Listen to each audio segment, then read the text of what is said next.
All right, I think we can get going today. Thank you everyone for joining us for our October 2020 Patch Tuesday breakdown. I'm Jay Goodman. I'm a manager of product marketing here at Automox, and I'll be your presenter for today. Quick agenda. We're going to take a look at the overall patches. Then we'll look at a couple critical and one very notable update this month that you should be aware of.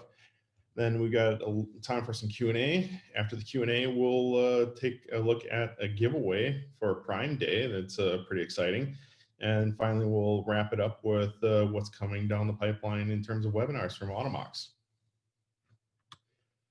First, a couple housekeeping items. All participants are going to be muted. The Q&A at the end of the demo, you can unmute yourself for, but during the demo, we ask that you stay muted so we can keep the line clean. The webinar is being recorded, and all the registrants as well as attendees today will receive a recording at the end of the presentation. We encourage you to ask any questions you have about anything that you want using the Q&A feature within Zoom at the bottom of your screen. We'll address as many of those questions as we can before we run out of time. But like I said, please use the Q&A feature and not chat to make sure we don't miss anything. With that, we'll get started. Let's dig in. So this was another fairly heavy month from a historic perspective, but actually fairly light for 2020. Microsoft identified 89 vulnerabilities this month, with 11 of those being critical. That being said, a large portion of these were remote code execution or RCE vulnerabilities. Now, we'll talk a little bit more about RCE vulnerabilities later on in the presentation here. This month, we saw no 0 days or exploited in the wild vulnerabilities at this point, but we were graced with the presence of a named vulnerability, Bad Neighbor. We'll look closer at Bad Neighbor shortly. The vulnerabilities impacted a number of services you commonly see in the Microsoft ecosystem, including the TCP/IP stack, the camera codec pack, SharePoint, Outlook, GDI, and Hyper-V. Adobe Flash Player came out of the woodwork with a single new critical vulnerability to address, and Firefox and Thunderbird users will find that there are patches released mid-September that may still need your attention.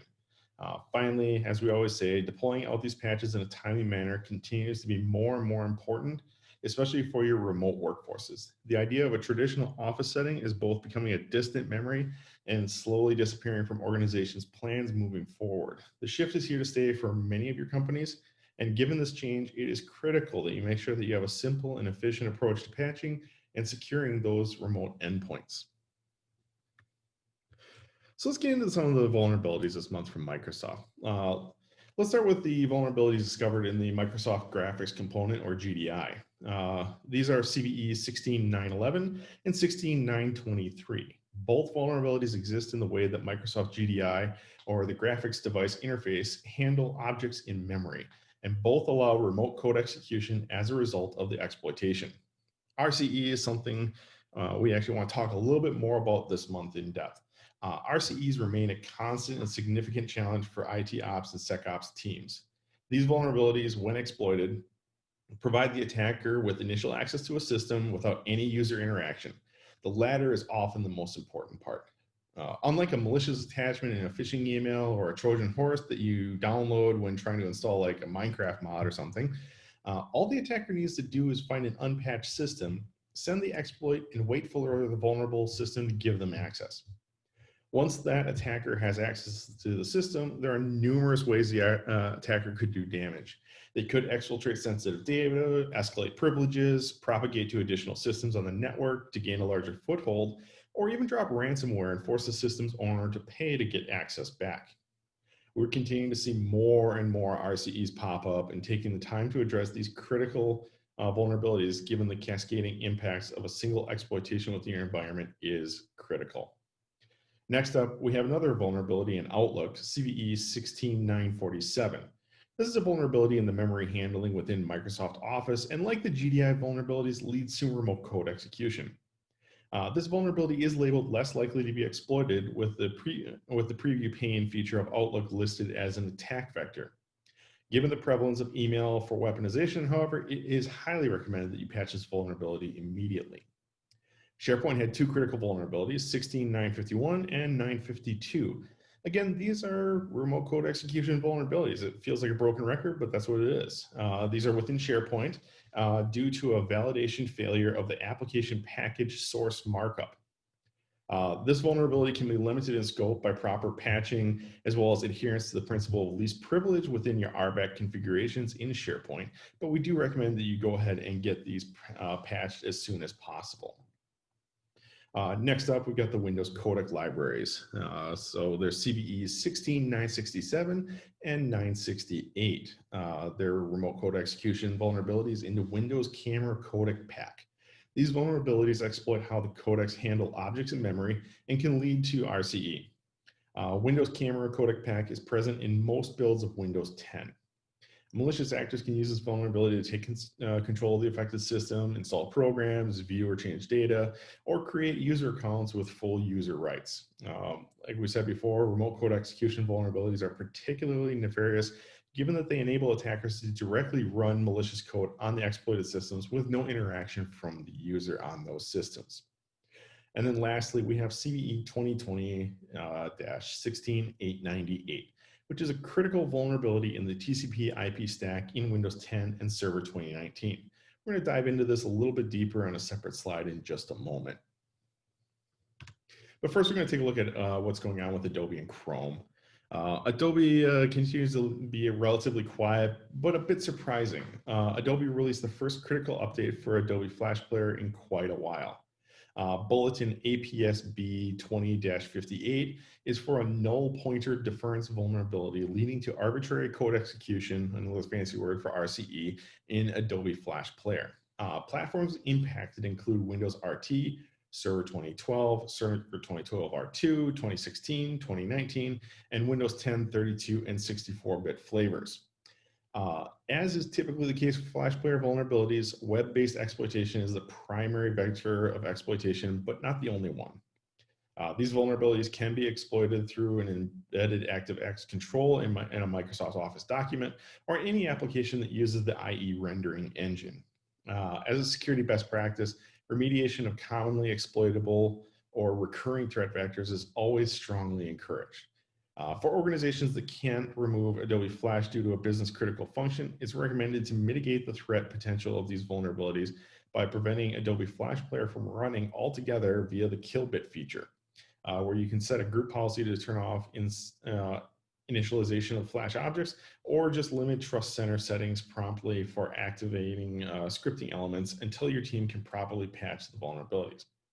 And then with Chrome, Google released Chrome 86, or a patch for Chrome 86.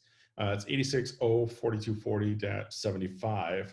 And this actually fixes 35 security fixes with 1 critical and 7 high vulnerabilities across a number of different parts within Chrome. So like I said, we have a unnamed vulnerability this month.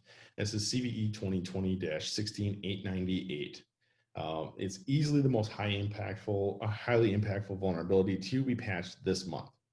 CVE 16898 is a critical remote code execution bug found in the Windows TCP IP stack and can be exploited when the stack improperly handles ICMP v6 router advertisement packets.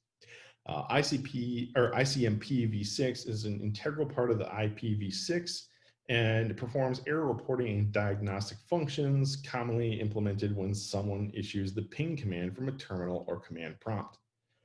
If successfully exploited, the attacker would gain the ability to execute code on the target server or client. This vulnerability was actually demonstrated in a POC by McAfee and showed signs of being easily wormable, thus earning it the name Bad Neighbor. In addition, CVE 2020-16899 is a very similar vulnerability found in the same Windows TCP/IP stack. Attackers could leverage this vulnerability to perform a denial of service attack, bringing kind of a whole new meaning to the term ping of death. Both vulnerabilities have been deemed more likely to be exploited, and we should be patching these as soon as possible. The only good news is that Microsoft's internal security team unearthed the vulnerabilities, meaning that full POC code likely won't surface until someone successfully reverse engineers the patch and discovers the source of these vulnerabilities. That being said, we do highly recommend that you patch this within that 72-hour window and get ahead of adversaries. So I'm going to actually open up for Q&A. We're going to pass on doing a demo this month, and instead we're just going to go straight to Q&A before we wrap up with the prize drawing. So if anyone has any questions, please feel free to add them to the Q&A panel, or raise your hand, and I'd be glad to unmute you, and we'll try to address as many as we can.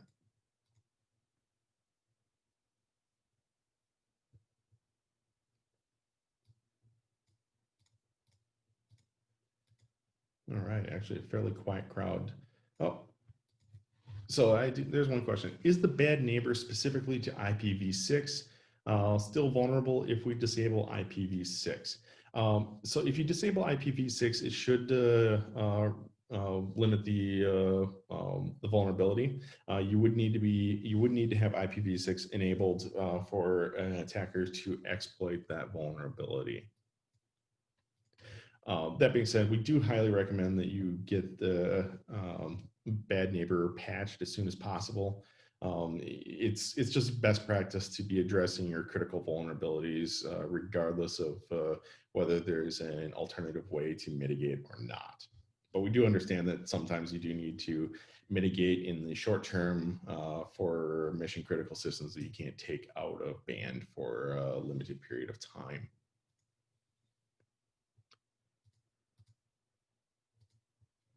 All right. Well, I'll keep the question and answer open. What is the KB for bad neighbor? I don't have the KB number right offhand, but Jamie, we'll be glad to share that out with you directly following this call. We'll get that over to you.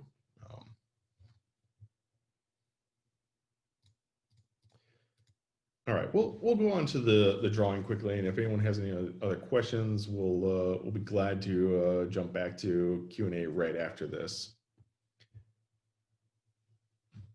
So our giveaway this month, given this Amazon Prime Day, we're going to give away a $100 Amazon gift card to one of the attendees in the attendees list today.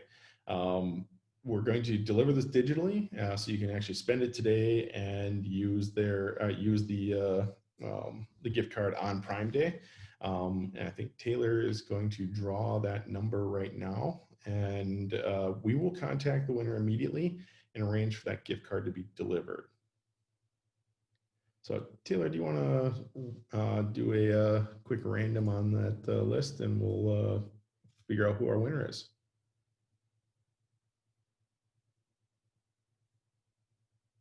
All right, Florence Claros is our winner today, and we'll get in touch with you and get you all set up with the gift card.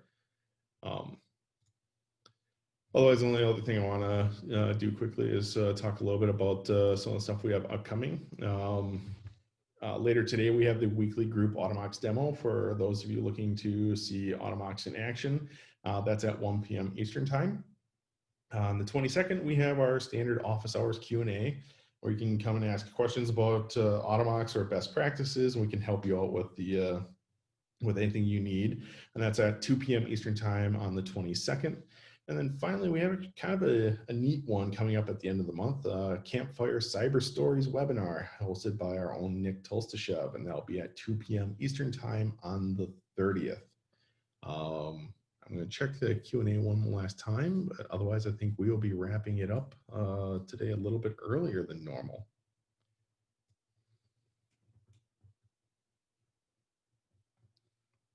All right.